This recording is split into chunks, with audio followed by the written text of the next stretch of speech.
नमस्कार। आज़ादी का अमृत महोत्सव भारत के महान स्वतंत्रता सेनानियों की संक्षिप्त जीवनियाँ।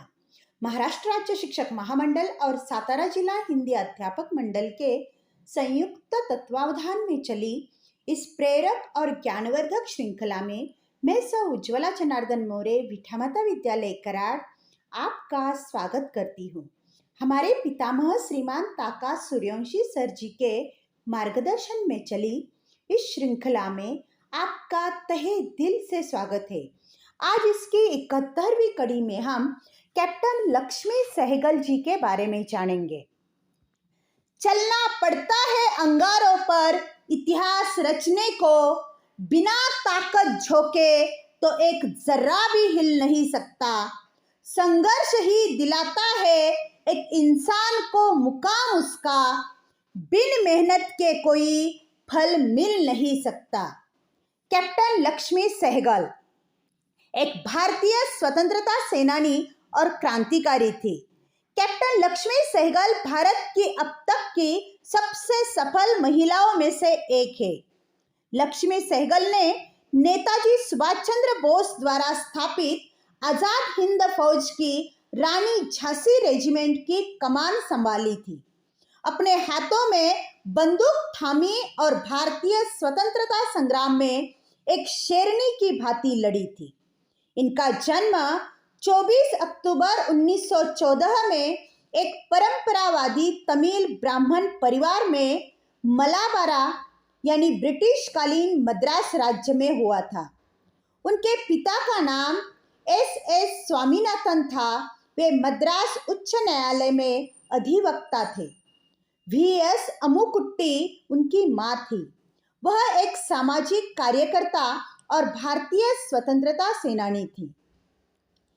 लक्ष्मी ने 1938 में बीएससी और एमबीबीएस की पढ़ाई मद्रास मेडिकल कॉलेज से पूरी की।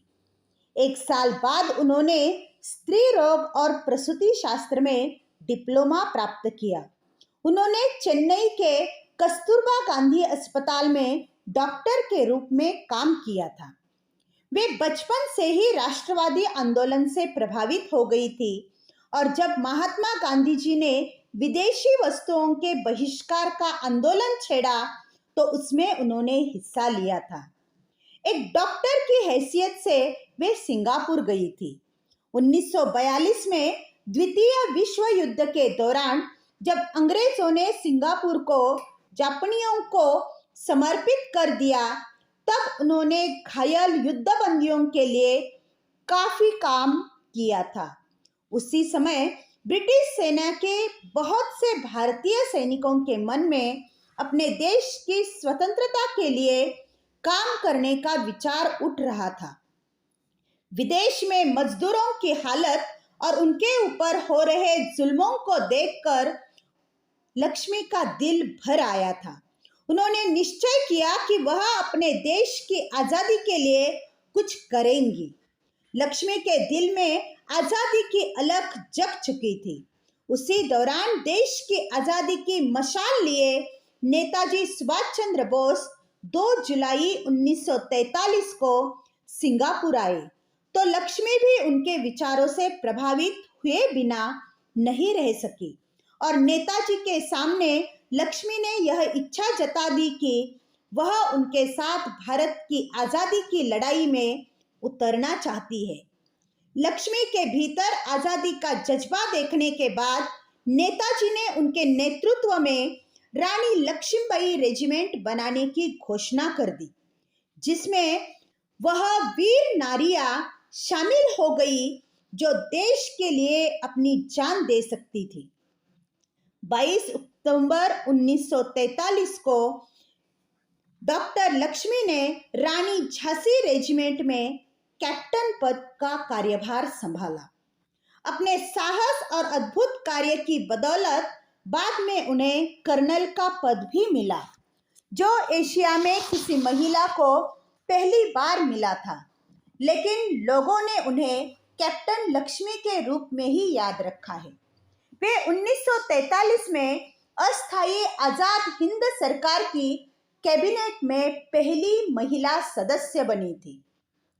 रानी झांसी रेजिमेंट में उस समय 185 महिला सैनिक थी। बाद में यह आंकड़ा 2000 तक पहुंच गया था। इन महिलाओं को पिस्तौल, बंदूक, मशीन गन जैसे हथियारों का इस्तेमाल करना सिखाया जाता था।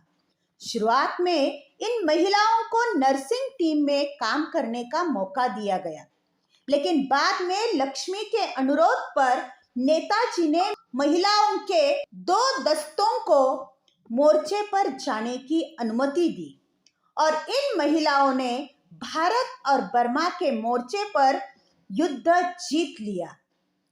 बाद में जब आजाद हिंद सेना पीछे हट रही थी, लक्ष्मी की सेना ने एक तीखी लड़ाई लड़ी और सुभाष बाबू को वहां से जाने का मौका दिया और फिर अंग्रेजों के सामने आत्मसमर्पण कर दिया।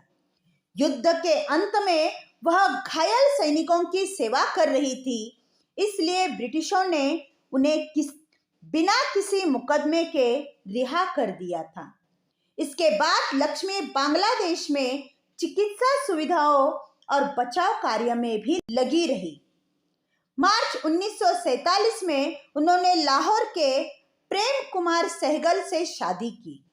शादी के बाद वह कानपुर में बस गई, जहां उन्होंने अपनी चिकित्सा पद्धति जारी रखी और भारत के विभाजन के बाद बड़ी संख्या में आए शरणार्थियों की मदद की।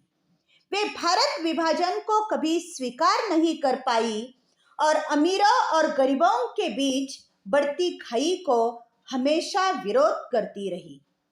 1971 में कम्युनिस्ट पार्टी में वे शामिल हो गई। वह भारत की राज्यसभा की सदस्य भी बन गई। कैप्टन लक्ष्मी सहगल ने चिकित्सा और सामाजिक क्षेत्रों में महत्वपूर्ण उपलब्धियां हासिल की थी। वे अखिल भारतीय महिला समिति की संस्थापक सदस्यों में से एक थी। उन्हें भारत सरकार द्वारा वर्ष 1998 में पद्म विभूषण पुरस्कार से सम्मानित किया गया था। आजाद हिंद फौज की महिला इकाई की पहली कैप्टन रही स्वतंत्रता सेनानी लक्ष्मी सहगल का कानपुर के एक अस्पताल में 23 जुलाई 2012 को निधन हो गया।